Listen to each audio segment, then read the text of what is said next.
This verse, 1 Corinthians 10:13, has been like a life verse for me in many ways. I remember at the childhood church I grew up in, there was a pastor on staff who was like a really impactful mentor in my life. And he really challenged and kind of forced my small accountability group of high school boys that I was with at that time to memorize this verse.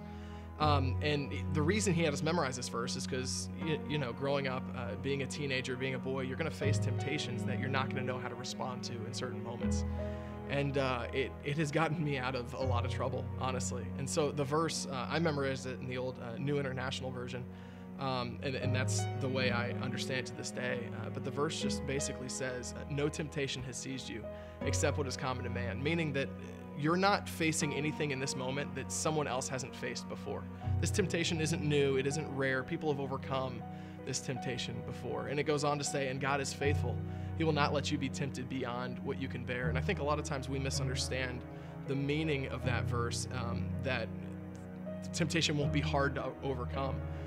What it's really saying is that we know that in all things, Christ has conquered the world and that we can be more than conquerors just as he is. We can do all things through Christ who strengthens us. So no matter how overwhelming the temptation might seem, through Christ we can overcome it. We can surpass that threshold of temptation.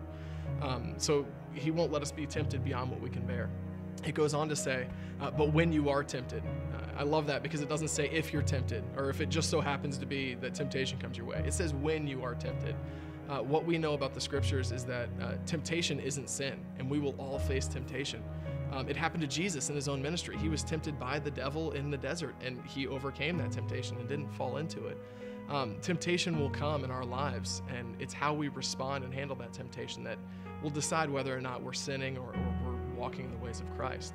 So, but when you are tempted, the verse says, he will also provide a way out so that you can stand up under it. And I absolutely love that. And that's the thing for me that's been like, made it a theme verse for my life, because the verse itself has stood as that way out. It's popped into my head in those moments of temptation where I've wanted to do something or say something stupid, and in the back of my mind I just hear, where's the way out? What can you stand up under? And that's memorizing scripture can so often be the way out that God promises.